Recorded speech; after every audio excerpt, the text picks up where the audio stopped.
time for a little bit of a review on some pit bikes, and kind of what we have here. We have a CRF110, we have a SSR 125. On our first impressions, I look at the Honda, I think good quality, popular brand. It's a little more expensive. I think the MSRP on these bikes are around $2,400. So even though they cost a little bit more, having something that you can rely on, that's pretty important.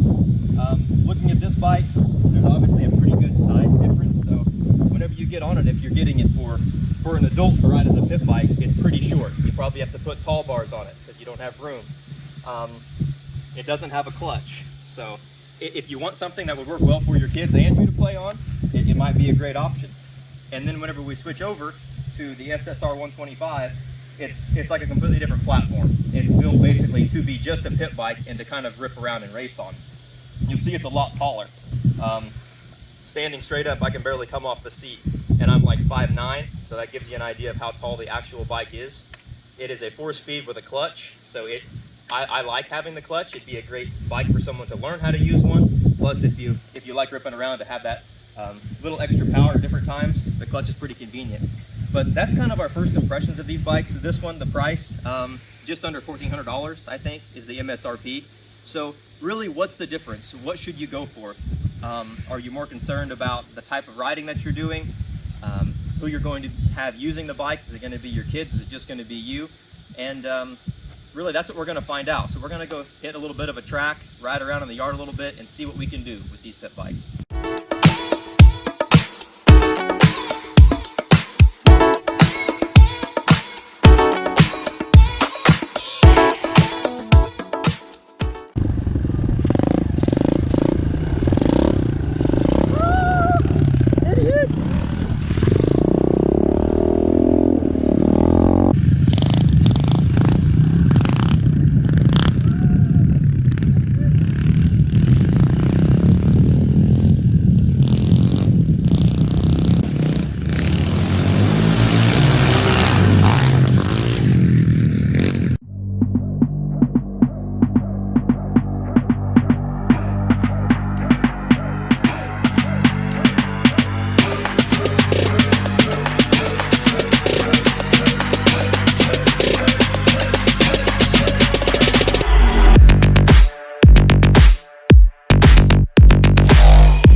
Either one you go with, if you're in the market for a pit bike, and where you're going to be riding it, it's important how quiet or how loud they are.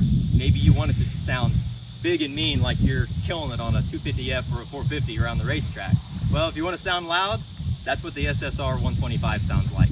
If you're in a place where you can't be loud like that, it might be a better option for you to try the CRF 110. We're going to start them both up so you can hear the difference. That way you can have an idea of what to expect when you get them.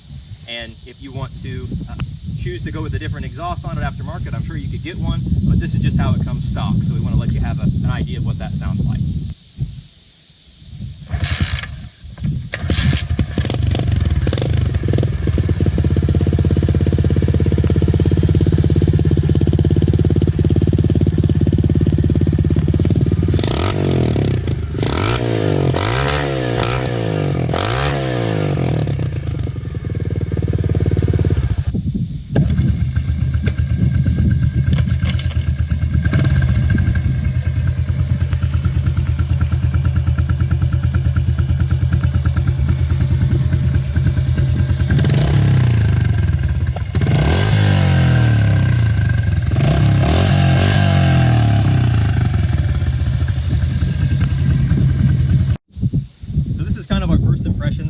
Bikes.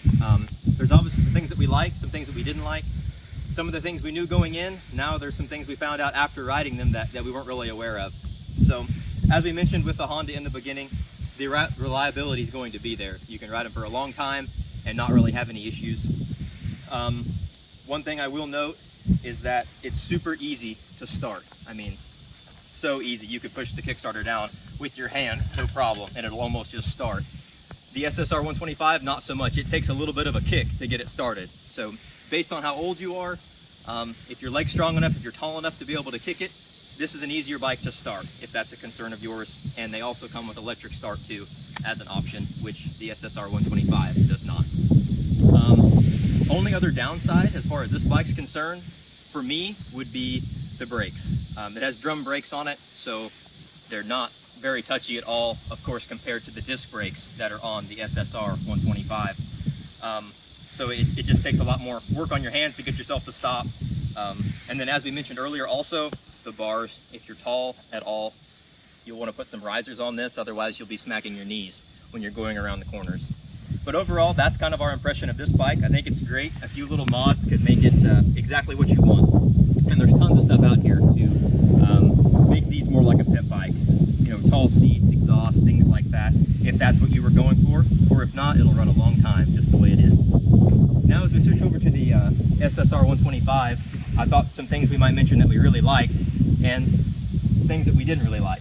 When it came to the chain, we didn't ride very long and the chain already started to get loose. So you'll probably see that in reviews about this bike, that the stock chain is pretty junky. You can get a replacement chain fairly cheap, around $30 or so, based on what brand you want to go with, but that would be recommended for these bikes. I've also heard that the carburetors aren't that great. We have not had that issue. We've had 4 or 5 of these bikes and have yet to run into that problem, so we haven't seen that. As I said, we do really enjoy the clutch, mainly because of the power that it gives you in other spots. And that's one thing we didn't touch on, I guess, was the power difference between the two. The 125 with the clutch is faster than the 110 by quite a bit. So we enjoy the extra power that this bike has to provide, as well as those disc brakes like we talked about. They're very touchy. It feels like you're kind of on a mini motocross bike whenever you're on it. I think that's about all the things that we had considering these two bikes. They're both great, but based on what you want to do, hopefully this will help you make your decision and you can go out and get one and start riding.